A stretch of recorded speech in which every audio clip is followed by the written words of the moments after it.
దేశంలో బీజేపీ చేస్తున్న పాలన ధనికుల కోసం అన్నట్టు కనబడుతుందని, దేశంలో లౌకిక ప్రజాపాలన రావాలంటే బీజేపీని ఓడించాలని, ఇండియా కూటమిని గెలిపించాలని సిపిఐఎం పార్టీ పిలుపునిచ్చారు.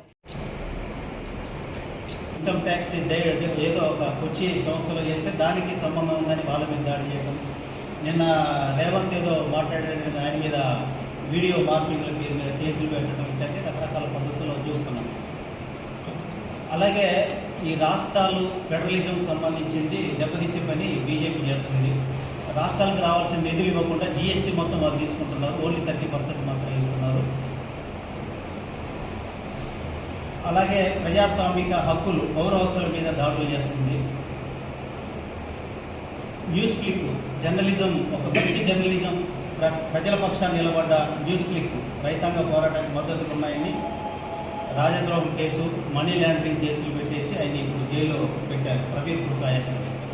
అలాగే సాయిబాబా ప్రొఫెసర్ని 5,000 రోజులు అకారణంగా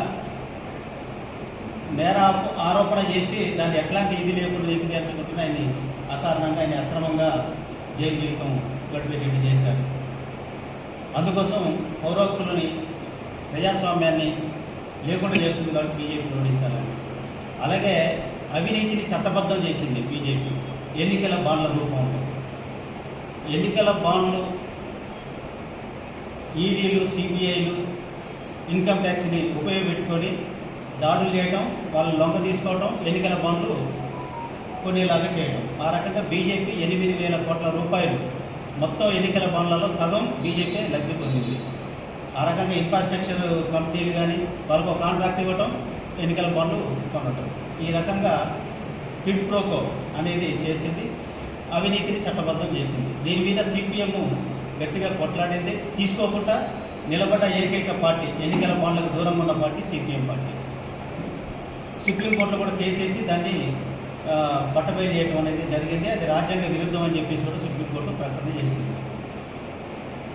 అలాగే ప్రజలకి అంతరాలు పెరుగుతున్నాయి, పేదలకి, ధనికులకి. మోడీ వచ్చిన తర్వాత ఆదాని, అంబానీ ఆస్తులు విపరీతంగా పెరిగినాయి. దాదాపు 17 లక్షల కోట్ల రుణాలు మాఫీ వాళ్ళకి చేశారు. కానీ రైతుల రుణాలు మాఫీకి కానీ వీటికి కానీ సిద్ధపడతారు. అందుకోసం బీజేపీని ఓడించాలనేది చెబుతున్నాను. సో అదే కాకుండా మన జిల్లాలో పారిశ్రామిక జిల్లా మనది. ఈ పారిశ్రామిక జిల్లాలో కార్మికుల యొక్క హక్కులు బ్రిటిష్ వాళ్ళ కాలంలో కూడా పోరాడి యూనియన్ ఏర్పాటు చేసుకునే హక్కు 1920లోనే సాధించారు. ఇప్పుడు అట్లాంటి హక్కులను కూడా కాలరాస్తూ 44 చట్టాలని 4 కోళ్ల కిందికి కుదించి కార్మికుల హక్కులన్నీ కూడా పణంగా పెట్టి పనిచేస్తారు. ప్రభుత్వ రంగ సంస్థలు బలంగా ఉన్నాయి. అట్లాంటి ప్రభుత్వ రంగ సంస్థలన్నీ కూడా నిర్వీర్యం చేసి వాటిని ప్రైవేట్ వాళ్ళకు అప్పచెప్పడం లేదా తెగనమ్మడం, ఆ భూముల్ని కూడా కాజేసి డెవలప్మెంట్కి ఇచ్చే కార్యక్రమం మన జిల్లాలో చేపడుతుంది. అది ఐడిపిఎల్ కానీ, హెచ్సిఎల్ కానీ ఇట్లాంటివి కూడా పని చేస్తుంది. ఉపాధి మొత్తం కూడా కోల్పోతున్నారు. కొత్త రిక్రూట్మెంట్ లేవు. ఉన్న రిక్రూట్మెంట్లు ఉన్న వాళ్ళంతా కూడా రిటైర్మెంట్ అయిపోతున్నారు. అవుట్ సోర్సింగ్ వాళ్ళు పెరుగుతున్నారు. సో ఆ రకంగా ప్రభుత్వ రంగ సంస్థలు బలహీనం చేస్తుంది. ఎందుకంటే జిల్లా డెవలప్మెంట్ మొత్తంలో కీలక పాత్ర అదే, ఇండస్ట్రీస్ డెవలప్మెంట్ కావడంలో. కాబట్టి బీజేపీని ఓడించాలనేది మేము చెప్తున్నాం ఈ జిల్లాకు సంబంధించి. అయితే సిపిఎం సంబంధించింది బలోపేతం చేయమని చెప్తున్నాం. సిపిఎంని బలపరచడం ద్వారా, ఇక్కడ బలపరచడం అనేది ఇక్కడ కాంగ్రెస్కి మేము మద్దతు చేస్తున్నాం. కానీ దేశవ్యాప్తంగా మద్దతు చేయండి అని చెప్తున్నాం. భువనగిరిలో ఒకటి, ఈ రాష్ట్రంలో భువనగిరిలో చేస్తున్నాం. సో అక్కడ గెలిపించండి అని చెప్తున్నాం. సిపిఎం పార్లమెంటులో బలం పెరగడం ద్వారా ప్రజానుకూలమైన చట్టాలు కొన్ని తీసుకొచ్చేదానికి, ప్రజానుకూలమైన విధానాలు తీసుకొచ్చేదానికి అవకాశం ఉన్నది. మేము యూపీఏకి మద్దతు చేసినప్పుడు 2004లో ఉపాధి హామీ చట్టం వచ్చింది, అటవీ హక్కుల చట్టం వచ్చింది, సమాచార హక్కు చట్టం వచ్చింది. ఇట్లాంటి చట్టాలు అనేక ప్రజానుకూలమైనవి. మేము మద్దతు చేయడం ద్వారా మా సంఖ్యాబలం బాగా ఉండడం ద్వారా వచ్చింది. ఇప్పుడు సంఖ్యాబలం తగ్గడం వల్ల ఎట్లాంటి చర్చ లేకుండా అవి చట్టాలు అనేకం వస్తున్నాయి. కార్మిక చట్టాలు కావచ్చు, రైతు చట్టాలు కావచ్చు, ఇంకా రకరకాలుగా వస్తున్నాయి. అందుకోసం మా బలాన్ని పెంచండి అని చెప్పి చెప్తున్నాం. అయితే మేము మా బలం పెంచితే మేము ఏం చేస్తామనేది ఎన్నికల మేనిఫెస్టోలో చెప్పాము. ఒకటి, ఇప్పుడు గ్రామీణ ఉపాధి హామీ చట్టం ఏదైతుందో అది పట్టణాలు కూడా వర్తింపజేయాలని చెప్తున్నాం. రెండోది, ఈ జిల్లా పారిశ్రామిక జిల్లా, దీన్ని కూడా వర్తిస్తుంది. కార్మికులకి కనీస వేతనం 26,000 ఇవ్వాలనేది చెప్తున్నాం.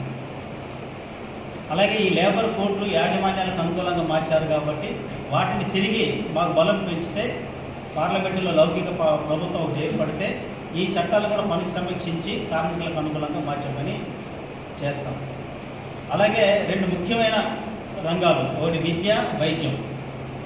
ఉచిత విద్య అందరికీ అందేటట్టు ప్రభుత్వ పాఠశాలలు, కాలేజీలు, విశ్వవిద్యాలయాలు బలోపేతం చేసే పని చేయాలనేది, జీడిపిలో 6% ఎడ్యుకేషన్కి ఇవ్వాలనేది మేము డిమాండ్ చేస్తున్నాం. ప్రజలకు మెయిన్ వైద్యం అందుతే, విద్య అందుతే వాళ్ళ జీవితాలు కొంచెం మెరుగుపడే అవకాశం ఉంది. ఆ రకంగా వైద్య రంగంలో కూడా ఇప్పుడు ఆరోగ్యశ్రీ అని ఇక్కడ, ఆయుష్మాన్ భారత్ అనే కేంద్రం, ఈ విధానాలు పెట్టడం వల్ల వచ్చే ప్రయోజనం లేదు. కార్డు తీసుకపోతే ఎవరు ట్రీట్మెంట్ చేసే పరిస్థితి కూడా లేదు. అందుకోసం మేము రేపు మా బలం పెరిగితే, లౌకిక ప్రభుత్వం వస్తే ఉచిత వైద్యం అందించే దానికోసం ప్రజా వైద్య రంగాన్ని బలోపేతం చేసే పని చేయాలని, జీడిపిలో 5% దాన్ని కేటాయించాలనేది చేస్తాం. ఈ 2 వచ్చిన తర్వాత ధరల నియంత్రణకి ప్రజా పంపిణీ వ్యవస్థని పటిష్టం చేయాలని దాని మీద పెట్టాం. దానికి ప్రత్యేకంగా అక్రమ నిల్వలు, బ్లాక్ మార్కెట్ని అరికట్టడం, ధరలని స్థిరీకరించడం, 10 కిలోలు ప్రతి మనిషికి 10 కిలోలు చొప్పున ఉచిత బియ్యం ఇవ్వటం. తర్వాత నిరుద్యోగం సంబంధించింది కూడా పనిచేసే ప్రతి వాళ్ళకి కూడా, పనిచేసే అర్హులైన ఏజ్ గ్రూప్ వాళ్ళందరికీ కూడా పనిచేసే హక్కుని రాజ్యాంగ హక్కుగా మేలు జరుగుద్ది. ఉద్యోగం కల్పించని ఎడల వాళ్ళకి నిరుద్యోగ భృతి ఇవ్వాలనేది చేస్తున్నాం. అలాగే పెన్షన్, రిటైర్డ్ అయిన వాళ్ళు ఎవరైతే ఉన్నారో ఇప్పుడు పెన్షన్ ఒక్కొక్కరికి హెచ్ఏలు, ఈసీఏలు, పబ్లిక్ సెక్టార్లో పనిచేసిన వాళ్ళు కూడా 1000, 2000 అట్లా పెన్షన్ వస్తుంది. 30,000, 40,000 సర్వీస్ ఉన్న వాళ్ళు కూడా.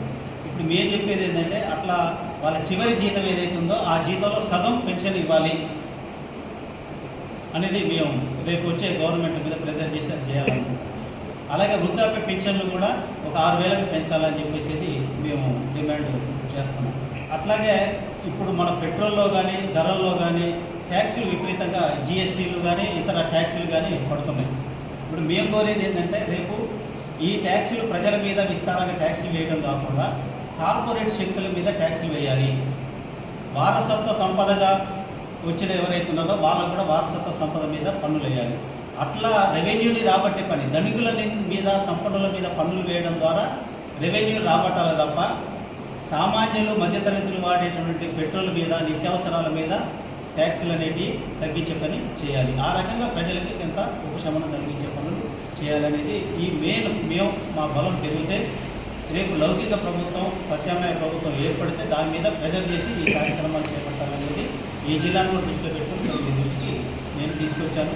అందుకోసం ఈ 3 కర్తవ్యాలని నిర్వర్తించే దానికోసం ప్రజలు మద్దతు తెలియజేయాలని కోరుకుంటున్నాను. Thank you. సంస్థలు అవి స్వతంత్రంగా ఉండాల్సిందే. ఇప్పుడు స్వతంత్రత అనే విషయాల్లో రాజ్యాంగ సంస్థలకి స్వతంత్రత లేకుండా చేస్తున్నాడు, మీడియాను కూడా లేకుండా చేస్తున్నారు. 90% మీడియా ఇవాళ అదానీ, అంబానీ చేతుల్లోకి వెళ్ళిపోయిన పరిస్థితి ఉన్నది. ఎవరైనా ఇప్పుడు యూట్యూబ్ ఛానల్స్ స్వతంత్రంగా మీడియా పెట్టుకొని వచ్చి ప్రజల పక్షాన నిలబడుతున్న వాళ్ళు ఎవరైతే ఉన్నారో వాళ్ళ మీద దాడులు చేస్తున్నారు. ఇంతకుముందు నేను చెప్పాను న్యూస్ క్లిక్ అనేది. ఇప్పుడు వాళ్ళ మీద కూడా మీరు ఏం రాయాలి, ఏం పెట్టాలి అనేది ఆంక్షలు వాళ్ళ మీద విపరీతంగా పెరుగుతున్నాయి. కాబట్టి అట్లాంటి మీడియా సొంతంగా ఏర్పాటు చేసిన యూట్యూబ్ ఛానల్స్ కానీ స్వతంత్ర మీడియా ఏదైతే ఉందో దానికి కూడా కావాల్సిన హక్కులు అవన్నీ కూడా కాపాడే దానికోసం సిపిఎం పార్టీ కృషి చేస్తుంది. ఎందుకంటే న్యూస్ క్లిప్ది ఎంత దౌర్భాగ్యం అనేది చూస్తున్నాం మనం. ప్రజల మద్దతు తెలిసినందుకు ఆయన్ని ఇలా జైల్లో పెట్టి చేస్తున్నారు.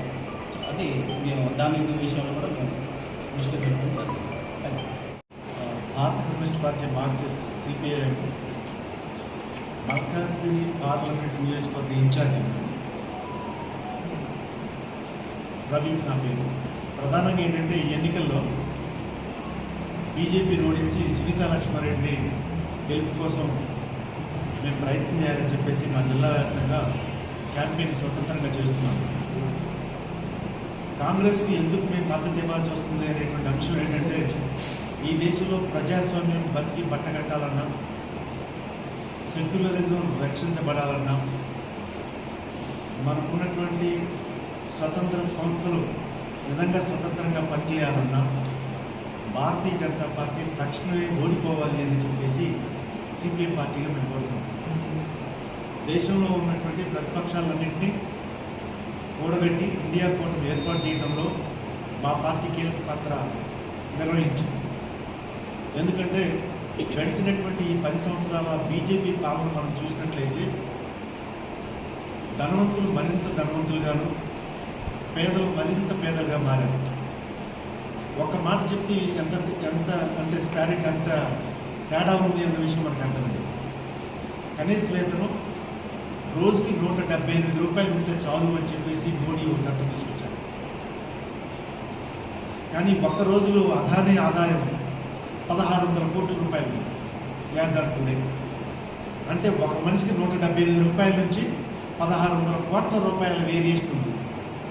అంత వేరియేషన్ ఉంది. అందుకే ఎన్నికల మేనిఫెస్టోలు కూడా మేము చెప్పాము, ధనిక పేదల మధ్య అంతరం తగ్గించడం అనేది మా లక్ష్యంగా పెట్టుకున్నాం. మా బలం పెంచుతాయి అని చెప్పేసి మేము చూసాం. తర్వాత ఇప్పుడు బీజేపీ మొన్నటి వరకు ఎన్నికలు జరిగేదానికంటే ముందు మేము తిరిగి 400 సీట్లతో అది తిరిగి 400 సీట్లు మాకు వస్తే రాజ్యాంగాన్ని మార్చేస్తాం, 370 సీట్లు వస్తే రిజర్వేషన్స్ లేకుండా చూస్తాం. ఇంకా మరో మాట చెప్తున్నారు. మోడీ మన రాజస్థాన్ సభలో ఎన్నికల సభలో మాట్లాడుతూ ఈ దేశంలో ముస్లిమ్స్ ఎక్కువ మంది పిల్లలు కంటున్నారు, వాళ్ళు చొరబాటుదారులు, వాళ్ళ కోసం మీ మంగళసూత్రాల్లో దాచుకున్న బంగారాన్ని వాళ్ళకి పంచడం కోసం కాంగ్రెస్ వాళ్ళు ప్రయత్నం చేస్తున్నారు అని ఒక ప్రధానమంత్రి స్థాయి మనిషి మతాలని కులాలని చిచ్చు పెట్టడం కోసం రెచ్చగొట్టేటువంటి ప్రసంగం చేయడం అనేది మన దేశానికి ఏమాత్రం శ్రేయస్కరం కాదు. ఈ విషయంలో మన దేశంలో ఉన్నటువంటి ప్రముఖులు, రాజకీయ పార్టీ నాయకులే కాకుండా అంతర్జాతీయ సంస్థలు, అంతర్జాతీయంగా ఉన్నటువంటి కూడా మోడీ యొక్క విధానాన్ని, ఆయన ఉపన్యాసాన్ని తప్పుపట్టారు. దీన్ని సిపిఐ పార్టీ వెంటనే ఎన్నికల కమిషన్ మీద నోటీస్ ఇచ్చాం. ఒక ప్రధానమంత్రి స్థాయి మనిషి ఈ రకమైనటువంటి తప్పులు ఎన్నికల ప్రచారం చేస్తుంటే మీరు చూస్తూ ఊరుకుంటారా? ఇటువంటి చర్యలు తీసుకుంటారు, ప్రతిపక్షాల మీద మీరు చర్యలు తీసుకుంటారా అని చెప్పేసి ప్రశ్నించడం కూడా జరిగింది. అందుకోసం భారతీయ జనతా పార్టీ అన్ని రాజకీయ పార్టీ లాంటి పార్టీ కాదు. ఈ పార్టీని తక్షణమే గద్దె తిప్పడం అనేది మేము పెట్టుకున్న కర్తవ్యంగా ఉంది. అందుకే ఈ రాష్ట్రంలో మాకు బలం ఉన్నప్పుడు కూడా ఈ 17 స్థానాల్లో ఒక భువనగిరిలోనే మేము పోటీ చేస్తున్నాం. మిగతా 16 స్థానాల్లో కాంగ్రెస్ పార్టీ గెలుపు కోసం మేము ప్రయత్నం చేస్తాం. ఎందుకు? Party and parcel of the India కూటమి, అందులో మేము భాగంగా చేస్తున్నాం. ఇక్కడ మనం అర్థం చేసుకోవాల్సినటువంటి ముఖ్యమైన పాయింట్ ఏంటంటే, ఇక్కడున్న మీరైనా మనమైనా ప్రజలు సామాన్యులైనా భారతీయ జనతా పార్టీ ఓటమి కోసం ప్రయత్నం చేయడం కోసం మేము ఈ రాష్ట్రంలో, ఈ జిల్లాలో కొన్ని ప్రత్యేక క్యాంపెయిన్ చేస్తాం. రేపు 5వ తారీఖు జిల్లా వ్యాప్తంగా మన ఈ నియోజకవర్గంలో ఉన్నటువంటి 7 అసెంబ్లీ సెగ్మెంట్లల్లో బైక్ ర్యాలీలు నిర్వహిస్తున్నాం.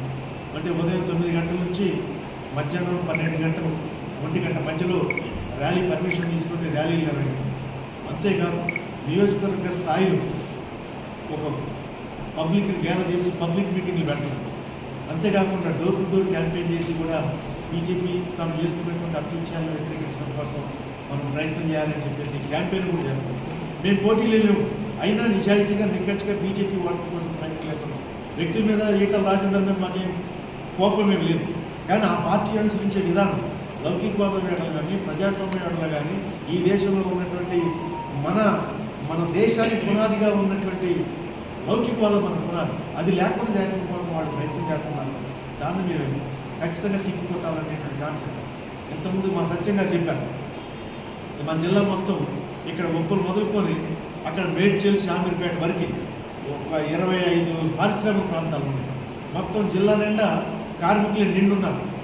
కానీ ఏ కంపెనీల్లో కూడా కనీస వేతనాలు రివైజ్ చేయడంలో కానీ, కనీస వేతనాలను మార్పులు చేయడం కానీ, అటు రాష్ట్ర ప్రభుత్వం, అప్పట్లో ఉన్నటువంటి రాష్ట్ర ప్రభుత్వం కానీ చర్యలు తీసుకోవాల్సిన కేంద్ర ప్రభుత్వం కానీ పట్టించుకోలేదు. అందుకే 178 రూపాయలు మోడీయే చెప్పిన తర్వాత ఇక మేమే రివైజ్ చేస్తామని చెప్పేసి పోయిన ప్రభుత్వంలో లేబర్ మంత్రి చెప్పారు. కేంద్ర ప్రభుత్వం 178 రూపాయలు చెప్పింది, మీరు మమ్మల్ని ధరలు మమ్మల్ని ఛార్జీలు అవి మమ్మల్ని జీతాలు పెంచమంటారు ఏంటి అని చెప్పేసి వాళ్ళు అడిగారు. కేరళలో ఉన్నటువంటి కేరళ ప్రభుత్వం రోజుకి 800 కంటే తక్కువ శాలరీ ఇవ్వడానికి వీలు లేదు. ఏ వర్క్ అయినా కానీ ఒకవేళ 800 కంటే తక్కువ పని చేస్తే ఆ యజమాని మీద చర్యలు తీసుకోవాలి తప్ప కార్మికులు 400కే చేస్తానవచ్చు, అయినా చేయించుకోవడానికి వీల్లేదని చెప్పేసి చట్టం చేశారు.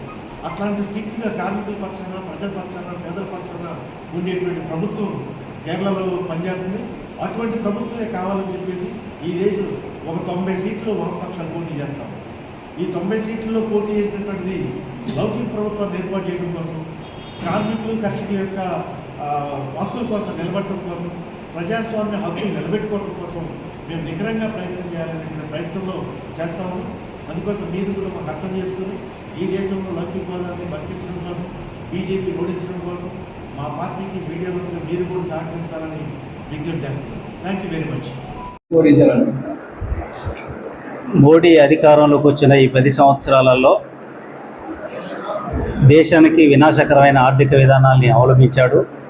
మత విద్వేషాలను రెచ్చగొడుతూ ప్రజల్లో చీలికలు తీసుకొచ్చే ప్రయత్నం చేశాడు. ఆ రకంగా బీజేపీని ఓడించాలనేది చెప్తున్నాం. ప్రజాస్వామిక హక్కులు లేకుండా, పౌర హక్కులు లేకుండా చేయటం, అలాగే పార్లమెంటును కూడా ఇగ్నోర్ చేసి చట్టాలు ఎట్లాంటి చర్చ లేకుండా చట్టాలు చేయటం, ప్రజలకు వ్యతిరేకమైన చట్టాలు అనేక తీసుకొచ్చారు. అట్లాగే రాష్ట్రాల హక్కులు హరిస్తూ పోతున్నారు. ధరలు విపరీతంగా పెంచారు. నిరుద్యోగం విపరీతంగా పెరిగింది. ఈ నేపథ్యంలో బీజేపీ మళ్ళీ తిరిగి అధికారంలోకి వస్తే అదానీ అంబానీల ఆస్తులు విపరీతంగా పోగుపడతాయి. ప్రజల యొక్క ఆస్తులు పోగొట్టుకునే పరిస్థితి వస్తుంది. అందుకోసం బీజేపీని తక్షణం ఓడించాలనేది డిమాండ్ చేస్తాం. ప్రజలకి కోరుతున్నాం, మద్దతు తెలియజేయండి. రోజు రోజుకు మీ పార్టీ యొక్క బలహీనపడడానికి చాలా కారణాలు ఉన్నాయి. మేము అనేక పోరాటాలు చేస్తున్నాం. తీరా ఎన్నికల టైంకి వచ్చేసరికి అనేక డబ్బు ప్రభావాలు కానీ ఇతరత్ర ఫ్యాక్టర్స్ కానీ పనిచేస్తున్నాయి. అయితే మేము కోరేది ఏంటంటే ఎన్నికల సంస్కరణలు వస్తే దామాషా ప్రాతిపదికనగా ఏ పార్టీకి ఎన్ని ఓట్లు వస్తున్నాయో ఆ ఓట్ల షేర్ ప్రకారంగా ప్రాతినిధ్యం కూడా చట్టసభల్లో వస్తుంది. ఇప్పుడు అట్లా లేదు. 30% వచ్చేటోడు కూడా అధికారంలోకి వచ్చే పరిస్థితి ఉంటుంది. అందుకోసం అట్లా కాకుండా పార్టీల వారీగా ఎన్నికలు జరగాలి. దామాషా ప్రకారంగా ఓట్ షేర్ ఎంత ఉందో అంత ప్రాతినిధ్యం రావాలనేది మేము ఎన్నికల సంస్కరణను డిమాండ్ చేస్తాం. అది వచ్చినప్పుడు అనివార్యంగా వస్తాయి. ఈ కాంగ్రెస్ ప్రభుత్వంతో అలయన్స్ తీసుకోండి. బీజేపీని ఓడించాలి. దేశం ప్రజాస్వామ్యం నియంతృత్వ పోకడల నుంచి బయటపడాలి. ఆ రకంగా ప్రధాన కర్తవ్యంతో ఇలా కాంగ్రెస్ దేశవ్యాప్తంగా లౌకిక పార్టీగా బలోపేతమైన పార్టీగా ఉన్నంతలో ఆ రకంగా కాంగ్రెస్కి సపోర్ట్ చేస్తున్నాం. బీజేపీని ఓడించే స్థితిలో ప్రాంతీయ పార్టీ ప్రధాన పొజిషన్లు ఉన్న దగ్గర తమిళనాడు కానీ, అలాగే యూపీలో కానీ, ఢిల్లీలో కానీ ఇట్లాంటి చోట్ల ఆపుకేస్తున్నాం. లేదు కాంగ్రెసే ప్రధానంగా బీజేపీ ఓడించే స్థితిలో ఉంటే కాంగ్రెస్కి మద్దతు చేస్తున్నాం. సో ఆ బీజేపీని ఓడించే లక్ష్యంలో ఎవరు ముందులో ఉన్నారో వాళ్ళకి మేము మద్దతు చేసే పని చేస్తున్నాం. ఇప్పుడు కేరళ లాంటి అదే మీరు ఇంతకు అన్నారు కదా, కనీసం రోజు కూలీ 800 కాంగ్రెస్ ప్రభుత్వంలో చేస్తారా? అట్లాంటి భ్రమలు ఏం లేవు మాకు. కాంగ్రెస్ ఉన్నప్పుడు ఇదే ప్రైవేటీకరణ విధానాలు చేపట్టారు. కాంగ్రెస్ ఉన్నప్పుడు కూడా కనీస వేతనాలు తక్కువగా ఉన్నాయి. అవన్నీ పోరాడి సాధించుకున్నాం. కాంగ్రెస్ ఇంతకుముందు చెప్పినట్టుగా యూపీఏ ప్రభుత్వం మొదటి యూపీఏలో మేము అనేకం పోరాడి ఒత్తిడి చేసి ప్రజానుకూలమైన చట్టాలు అనేకం తీసుకొచ్చాం. ఉపాధి హామీ చట్టం చేసుకున్నాం. అట్లాగే సమాచార హక్కు చట్టం ఇప్పుడు మనం అనుభవిస్తున్నటువంటిది అది దాని మా ఒత్తిడి పుణ్యమే. అట్లాగే అటవీ హక్కుల చట్టం తీసుకొచ్చాం. ఇట్లాంటి అనేకం ప్రజానుకూలమైన చట్టాలు తీసుకొచ్చాం. సో రేపు కూడా కాంగ్రెస్ అధికారంలోకి వచ్చినప్పుడు ఖచ్చితంగా పోరాడతాం, కొన్ని సాధిస్తాం.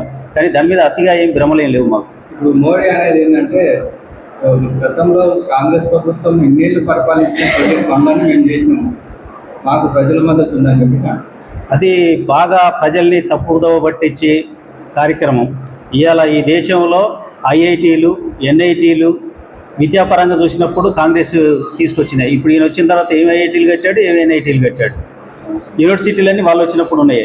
అలాగే సాగు రంగంలో కూడా కాంగ్రెస్ తీసుకొచ్చిన నాగార్జున సాగర్ కానీ, శ్రీశైలం కానీ ఇట్లాంటి అనేక ప్రాజెక్టులు కాంగ్రెస్ తీసుకొచ్చింది. సో ఇట్లా వ్యవసాయ రంగంలో చూసినప్పుడు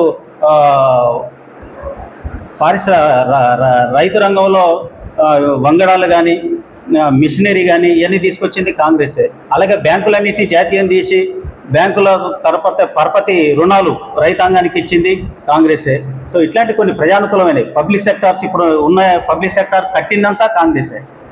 కాబట్టి ఇప్పుడు ఒక దేశం ఒక అడుగు ముందుకు వెళ్ళటంలో, ఈ స్థితికి రావడంలో కాంగ్రెస్ కాంట్రిబ్యూషన్ ఉంది, లేదనేది లేదు. ఇప్పుడు బీజేపీ చెబుతున్న ప్రపంచంలోనే 3వ స్థానం తీసుకుని ఇదే విధానాలు కనుక వీళ్ళు చేపడితే మనం అడ్వాన్స్ అయ్యే పరిస్థితి ఏమి ఉండదు. మనకున్న మానవ వనరులన్నింటినీ కూడా వినియోగించుకొని, ఇప్పుడు చైనా అంత అడ్వాన్స్ అవుతుందంటే అక్కడ ఉన్న మానవ వనరులన్నీ వినియోగించుకొని ఇవాళ అమెరికా తర్వాత చైనానే ఉన్నది వెరీ షార్ట్. దాంట్లో 22 ట్రిలియన్ డాలర్లు అమెరికా ఉంటే 17 ట్రిలియన్ డాలర్లు వీళ్ళది ఉన్నది. తర్వాత జపాన్ ఉంది, తర్వాత మనం ఉన్నాం.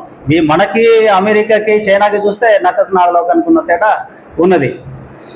మనం 3 ట్రిలియన్ల దగ్గర ఉన్నాం, 5 ట్రిలియన్లకి ట్రై చేస్తున్నాం మనం. 22, 17 ఎక్కడ, ఈ 5 ఎక్కడ? దీనికి మోడీ గొప్పతనం ఏముంది? కాంగ్రెస్ ప్రభుత్వం ఉన్నప్పుడు 12వ స్థానంలో, బీజేపీ ప్రభుత్వం వచ్చాక 5వ స్థానంలోకి వస్తాం, అదే మళ్ళీ గెలిపిస్తే 3వ స్థానంలోకి వస్తామని చెప్పేసి అంటున్నారు. అది అసాధ్యమైన పని ఈయన వల్ల. ఇప్పుడు మానవ వనరులన్నిటి కూడా సద్వినియోగం చేసుకుంటే ప్రజల మధ్య చీలికలు తీసుకొచ్చి ఇప్పుడు మన జీడిపి కూడా తగ్గిపోయే పరిస్థితి ఇప్పుడు వస్తుంది మనకి. అందుకోసం ఇది అయ్యే పని కాదు.